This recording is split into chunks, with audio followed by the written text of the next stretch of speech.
పురటాసి మాసంలో తిరుమల శనివారాలు ప్రారంభమవుతాయి. అయితే మనలో చాలామందికి తిరుమల శనివారాల గురించి తెలియకపోవచ్చు. ఈ పురటాసి మాసంలో వచ్చే శనివారాల్లో ఎవరైతే నన్ను భక్తి శ్రద్ధలతో పూజిస్తారో వారిని, వారి కుటుంబాన్ని తప్పకుండా అనుగ్రహిస్తానని ఆ తిరుమల శ్రీనివాసుడు వరమిచ్చాడు. మరి ఇంతటి శక్తివంతమైన తిరుమల శనివారాల విశిష్టత గురించి ఈ వీడియోలో తెలుసుకుందాం.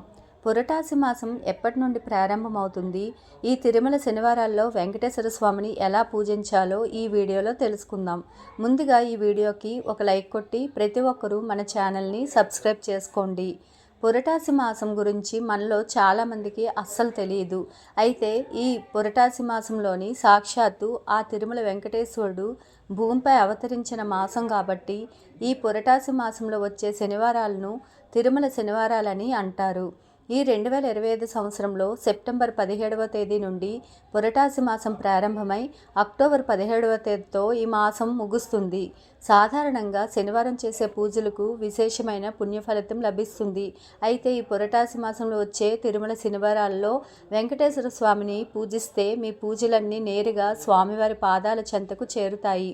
తద్వారా స్వామివారి అనుగ్రహంతో కోరిన కోరికలన్నీ వెంటనే నెరవేరుతాయి. అయితే ఈ పురటాసి మాసంలో మొత్తం 4 తిరుమల శనివారాలు వచ్చాయి. సెప్టెంబర్ 20వ తేదీన మొదటి తిరుమల శనివారం వచ్చింది.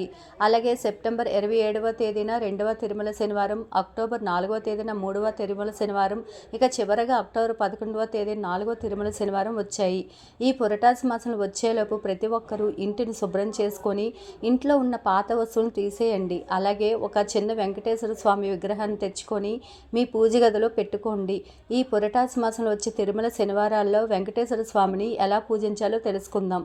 ఈ తిరుమల శనివారాల్లో ఆడవారు తెల్లవారుజామున నిద్రలేచి చక్కగా తలస్నానం చేసి ఇల్లంతా శుభ్రం చేసుకొని ఇంట్లో వెంకటేశ్వర స్వామిని పూజించుకోవాలి. ఈ తిరుమల శనివారాల్లో ఇంట్లో వెంకటేశ్వర స్వామిని పూజించుకుంటే లక్ష్మీదేవి సమేతంగా వెంకటేశ్వర స్వామి ఇంట్లోకి అడుగు పెడతారు. ఇక మీ ఇల్లంతా కనక వర్షంతో నిండిపోతుంది. ఈ తిరుమల శనివారాల్లో ఇంటి ముందు తప్పనిసరిగా ముగ్గు వేసుకోవాలి. అలాగే ఇల్లంతా పసుపు నీళ్లు చల్లుకొని పూజ గదిలో ఒక చిన్న ముగ్గు వేసి వెంకటేశ్వర స్వామిని పూజించుకోవాలి. విశేషంగా ప్రతి తిరుమల శనివారం నాడు స్వామివారికి అత్యంత ఇష్టమైన పిండి దీపాలను వెలిగించి దీపారాధన చేయాలి. అదేవిధంగా తులసి దళాలతో వెంకటేశ్వర స్వామిని పూజించిన వారికి సకల పాపాలన్నీ తొలగిపోయి జన్మజన్మల అదృష్టం కలిసి వస్తుంది. అయితే శనివారాల్లో మాత్రం ఎట్టి పరిస్థితులను తులసి దళాలను తెంచుకోకూడదు. కాబట్టి తులసి దళాలతో వెంకటేశ్వర స్వామిని పూజించాలంటే ఒక రోజు ముందుగానే పూజ కోసం తులసి ఆకులను సిద్ధం చేసుకోండి. ఈ తిరుమల శనివారాల్లో స్వామివారిని విశేషంగా అలంకరించుకోవాలి. వెంకటేశ్వర స్వామి చిత్రపటాన్ని ఎంత అందంగా అలంకరిస్తే అంత ఐశ్వర్యం మీ కుటుంబానికి కలుగుతుంది. కాబట్టి మీ దగ్గర ఉన్న నగలతో లేదా ముత్యాల దండలతో వెంకటేశ్వర స్వామి చిత్రపటాన్ని అందంగా అలంకరించుకోండి. వెంకటేశ్వర స్వామి చిత్రపటానికి గంధం రాసి కుంకుమ బొట్లు పెట్టుకోవాలి. అదేవిధంగా సన్నజాజి పూలు, గులాబీ పూలు, గన్నేరు పూలతో వెంకటేశ్వర స్వామిని పూజిస్తే విశేషమైన పుణ్య ఫలితం కలుగుతుంది. ఇక తిరుమల శనివారం పూజలో అతి ముఖ్యమైనవి తులసి దళాలు. తులసి మాలను తయారు చేసి వెంకటేశ్వర స్వామి చిత్రపటానికి వేయండి.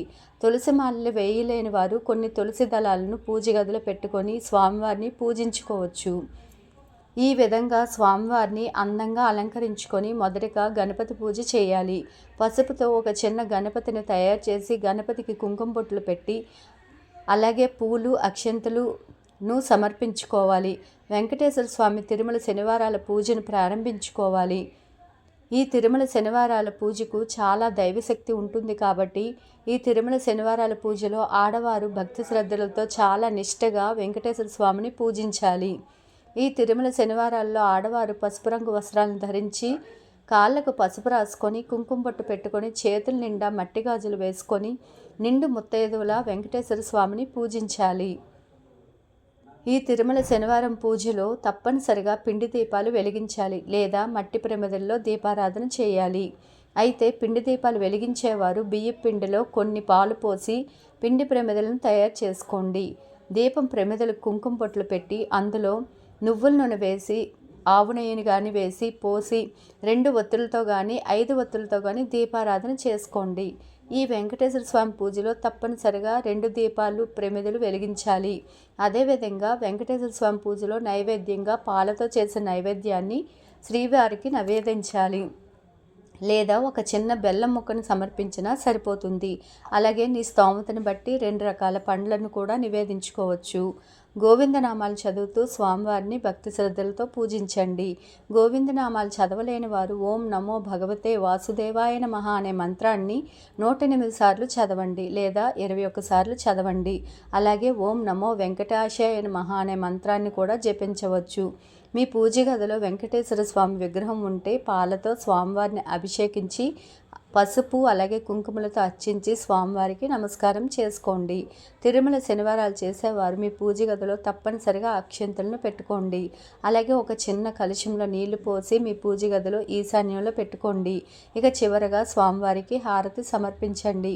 ముద్ద కర్పూరంతో వెంకటేశ్వర స్వామికి హారతి సమర్పిస్తే శ్రీనివాసుడి మనసు మంచులాగా కరిగిపోతుంది.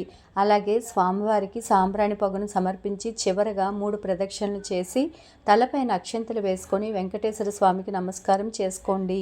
ఈ విధంగా చాలా సులభంగా పురటాసి మాసంలో వచ్చే ప్రతి తిరుమల శనివారం నాడు వెంకటేశ్వర స్వామిని పూజించితే అఖండ రాజయోగాన్ని పొందుతారు. ఈ 4 తిరుమల శనివారాలలో విష్ణుమూర్తిని పూజించడం కుదరకపోయినా కనీసం ఒక్క తిరుమల శనివారంలోనైనా సరే వెంకటేశ్వర స్వామిని పూజించి ఆ స్వామివారి అనుగ్రహాన్ని సులభంగా పొందండి. ఇక మీ జీవితంలో ఉన్న కష్టాలన్నీ వెంటనే తొలగిపోతాయి. అలాగే శని దోషాలు, కుజ దోషాలతో బాధపడేవారు ఈ తిరుమల శనివారాల్లో తప్పనిసరిగా వెంకటేశ్వర స్వామిని పూజించండి. ఎన్ని దోషాలు ఉన్నా వెంటనే తొలగిపోతాయి.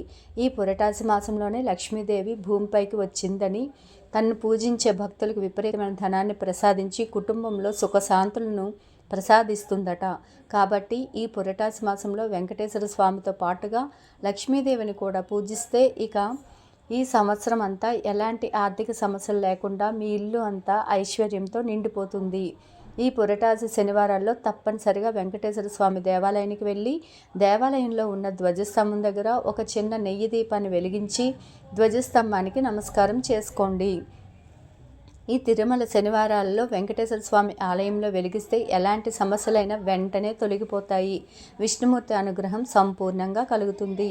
అదేవిధంగా ఈ తిరుమల శనివారాల్లో తులసి కోటను తప్పనిసరిగా పూజించాలి. తులసి కోటలో దీపారాధన చేసి తులసి మొక్కకు ప్రదక్షిణ చేస్తే మీ కుటుంబానికి అఖండ రాజయోగం సిద్ధిస్తుంది. అదేవిధంగా పురటాసి మాసం 1 రోజులు మాంసాహారానికి దూరంగా ఉండాలి. 1 రోజులు కాకపోయినా కనీసం తిరుమల శనివారాల్లో మాత్రం తప్పనిసరిగా మాంసాహారానికి అలాగే మద్యానికి దూరంగా ఉండాలి. అలాగే దంపతుల బ్రహ్మచర్యం పాటించాలి.